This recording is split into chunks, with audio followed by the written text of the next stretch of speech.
Olá, boa tarde, boa noite ou bom dia.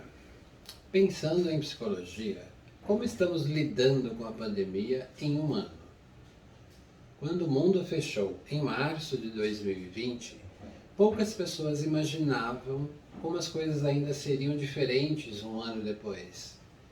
E hoje, em maio de 2021, com mais de 6 milhões de pessoas em todo o mundo mortas por complicações do Covid-19. Hoje, eu, psicólogo José Antônio Mello, falarei sobre o estado de nossa saúde psicológica e física e como estamos nos sentindo sobre, de novo, estarmos submetidos a essa pandemia, agora que as vacinas estão proporcionando alguma esperança para o controle da pandemia. E o que cada um de nós pode fazer para aliviar o estresse e a ansiedade diante das incertezas contínuas sobre o que o futuro nos reserva, junto com o custo físico do coronavírus e as consequências econômicas e sociais da pandemia, que causaram o que algumas pessoas estão chamando de uma segunda pandemia, e de problemas de saúde psicológicos, já que nós brasileiros tivemos que lidar com empregos perdidos, falta de creches, isolamento social, doença e morte de entes queridos. E principalmente a falta de leitos para internação em UTI, a falta de vacinas hoje em 2021. E quais seriam essas consequências da pandemia? São incalculáveis, um nível de estresse altamente elevado, e os adultos estão constantemente relatando níveis extremamente altos de ansiedade. E que isso, na verdade, leva a se envolver em alguns comportamentos de enfrentamento muito prejudiciais para lidar com esse estresse. Que seriam, por exemplo, comportamentos de mudança de peso, comportamentos indesejáveis, provavelmente relacionados a hábitos alimentares não saudáveis, né? Sono interrompido, sendo menos ativo, e um dos mais preocupantes, o relato de aumento da ingestão de bebidas alcoólicas. Esses comportamentos podem ser prejudiciais e levar a consequências negativas para a saúde física e psicológica a longo prazo. Né? Por exemplo, pais com filhos menores de 18 anos, onde as aulas estão suspensas e acabam ficando o dia todo em casa, por exemplo. Trabalhadores essenciais, incluindo os profissionais de saúde da linha de frente. Creio também que os policiais militares, a Guarda Civil, que além do problema da segurança, ainda tem que lidar também com as festas clandestinas, adultos jovens que acabaram ficando sem opções de lazer e não compreendem a necessidade do isolamento social. O uso de máscaras e álcool gel, já vista que essa é uma fase, já por si só, da adolescência, é uma fase que eles enfrentam vários outros desafios. Essa negligência no uso de máscara, né? E o que essas pessoas deveriam fazer para ter hábitos mais saudáveis? O primeiro passo é preciso criar um senso de consciência, né? Uma consciência que não importa qual seja a sua situação ou a sua classe, o seu nível social, ninguém está imune ao que está acontecendo agora. E que isso é estressante.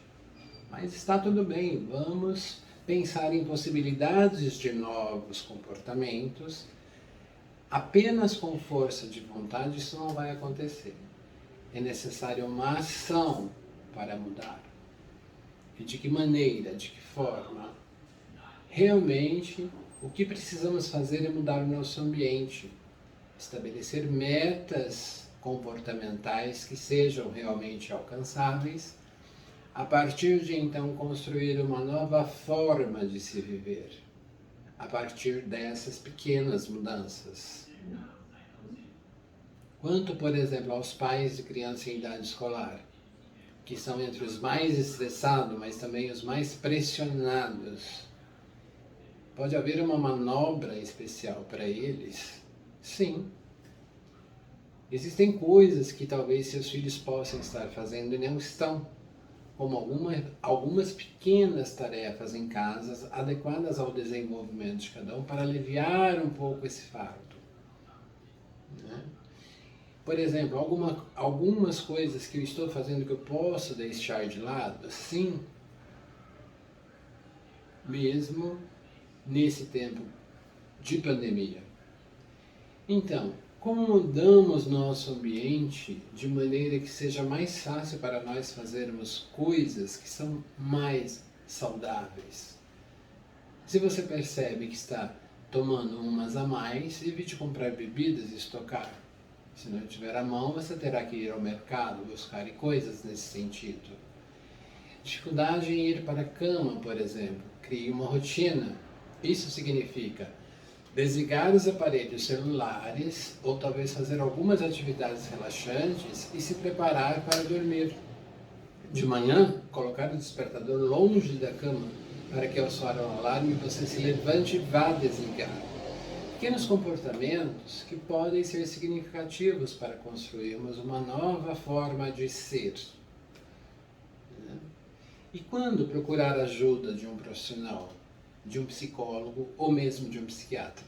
O sinal vermelho aparece quando seus sentimentos e comportamentos estão realmente interferindo em sua capacidade funcional e produtiva, mesmo em pandemia.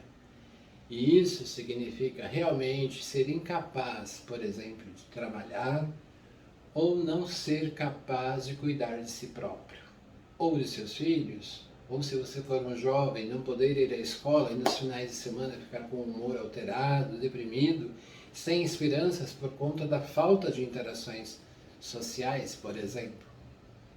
Considerando as informações sobre a pandemia, e que, como já dito, envolve todo o planeta, e que ninguém está protegido contra essa doença, as pessoas estão realmente lutando contra algo que nenhum de nós estávamos preparados para lidar nestes longos 2 anos. E penso que realmente precisamos ter conversas mais amplas sobre o nosso estado emocional e nosso bem-estar psicológico, de maneira que possamos começar a emitir e desenvolver novos comportamentos de enfrentamento.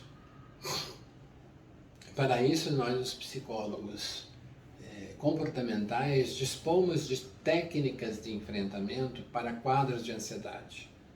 Através do modelo cognitivo, um evento que gera uma emoção, que gera um pensamento, que gera um comportamento, e nas respostas fisiológicas que nos permitem auxiliar o paciente na resolução de problemas.